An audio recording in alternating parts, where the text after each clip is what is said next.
Sir अभी एक बड़ा पॉपुलर नाम है सुकेश चंद्रशेखर, जो आपके सुपरविजन में ही है अभी।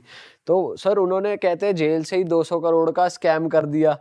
और तो ऐसा कैसे पॉसिबल है? मतलब क्या इनको सच में वीआईपी ट्रीटमेंट मिलता है लोगों को, या वो पेरोल पे रख लेते हैं एम्प्लॉयज और स्टाफ के साथ कुछ बना के रखते हैं? कि कई बार हमने मूवीज में, अगेन मूवीज का ही रेफरेंस है, कि पुलिस के लोग जो हवलदार और वो सब होते हैं वो हेल्प कर देते हैं। ऐसा होता है सच में? देखिए, जो जेल प्रिजन है वो अपने आप में एक परिवार है। परिवार के अंदर हर तरह के लोग आपको देखने को मिलते हैं, अच्छे भी होते हैं, बुरे भी होते हैं। आपको शराबी भी देखने को मिलेगा, पढ़ने वाला बच्चा भी मिलेगा। तो कुछ ऐसे एक दो बैड एक्टिविटी वाले स्टाफ हैं जिनके ऊपर कार्रवाई भी चल रही है। आपने देखा भी होगा सुकेश वाले केस में कुछ अरेस्टिंग्स भी हैं, और ये भी इंक्वेस्ट है, प्रोसीडिंग है, चालू है। देखते हैं क्या रिजल्ट आता है।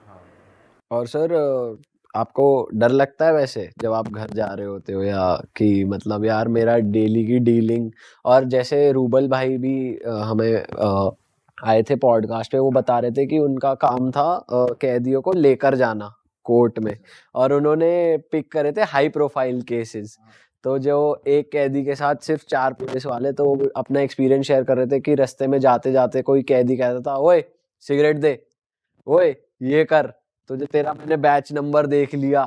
तो उनको तो ये होता था कि चलो जिस दिन कोर्ट हियरिंग है, आपकी तो डेली डीलिंग है सर उनके साथ, तो कभी डर लगता है आपको? परेशान तो करते अब होंगे। देखो, जो कुत्ता है उसका भौंकने का काम है। मेरे को भी कैसे कई बार ऐसे थ्रेट मिले हैं कि जनाब आपकी गाड़ी का नंबर ये है, आपका रूट ये है।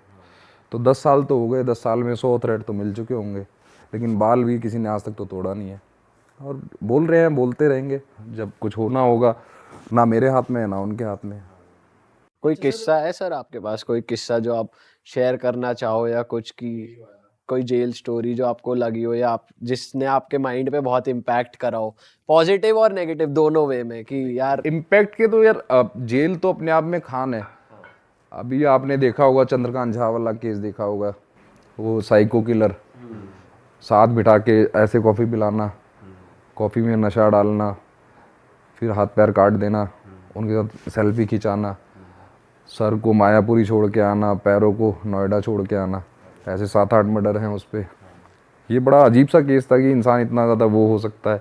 अभी निठारी केस आपने देखा होगा, सुरेंद्र कोहली का, वो बच्चों को मार के फिर उनके बॉडी को कंज्यूम करता था। एक केस मेरे पास गुड़गांवा से आया था, उसमें 18 साल का लड़का सिर्फ नशे के चलते, बहुत अच्छी फैमिली से था, अपनी पूरी फैमिली को उसने रात को अपने उसके फादर साहब ने डांटा होगा तो कैंची तोड़ के अपने फादर को स्टैब कर दिया। तो मदर बचाने आई, मदर को स्टैब कर दिया। चीखने की आवाज़ों से बराबर के रूम से सिस्टर आई, सिस्टर को स्टैब कर दिया। तो ये चीज़ें हैं, कहीं ना कहीं परेशान तो करती हैं कि एक जरा से बिट ऑफ एग्रेशन में उसने ये चीज़ें कर दी। अब पूरी ज़िंदगी जेल में रहना है उसने, जो भी कन्विक्शन उसका होगा, पूरी फैमिली स्पॉइल कर दी। तो इसमें ये समझ नहीं आता कि जिम्मेदार कौन है। समाज जिम्मेदार है, उसका परिवार जिम्मेदार है, हम लोग जिम्मेदार हैं। कहीं ना कहीं हम लोगों की, सभी की एक मॉरल ड्यूटी है कि ऐसा कुछ देखें गलत होता हुआ तो उन चीज़ों को ओवर पावर करने की सर ऐसे ही लोगों के लिए जेल में कुछ ऐसा होता है कि उनकी मेंटालिटी को सही करने के लिए कुछ ऐसी एक्टिविटीज़ होती हैं, कुछ मतलब कि उनका भी ध्यान उन चीज़ों से हटे, सुधर पाए, वो ऐसा कुछ होता है क्या? एक्टिविटी जो अभी तिहाड़ जेल है ब्रदर, वो अपने आप में रिहेबिलिटेशन और रिक्रिएशन का बहुत बड़ा इंस्टीट्यूट है। मोर देन 20 NGOs अभी प्रेजेंटली वर्किंग है तिहाड़ जेल में। हम इनका स्किल डेवलपमेंट भी करते हैं कि बाहर जाके रिहेबिलिटेट हो सके। उसके अलावा जेल के अंदर इनका अच्छा टाइम पास होने के लिए वो चीज़ें उसमें काम आती हैं। इनको हम वेजेस देते हैं कि जिसके घर से पैसा नहीं आ रहा, उसको जेल में जीने के लिए पैसे की ज़रूरत है, दूध राशन लेने के लिए, तो वो कैंटीन से ले सके, वो वेजेस भी हम लोग देते हैं।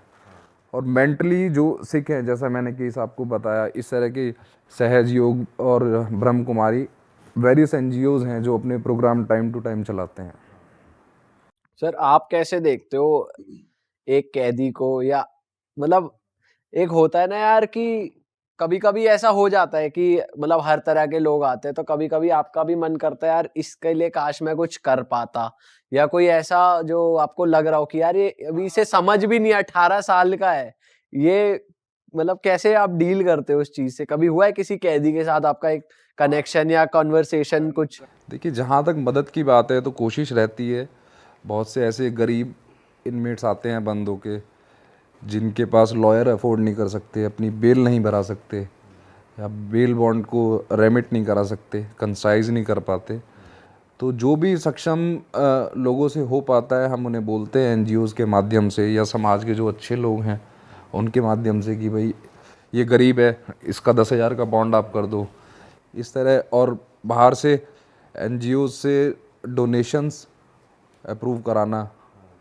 जो गरीब कैदी हैं, उन किसी के पास चप्पल नहीं है, किसी के पास अंडरवियर्स नहीं है, तो ये सब चीज़ें टाइम टू टाइम हम करते रहते हैं।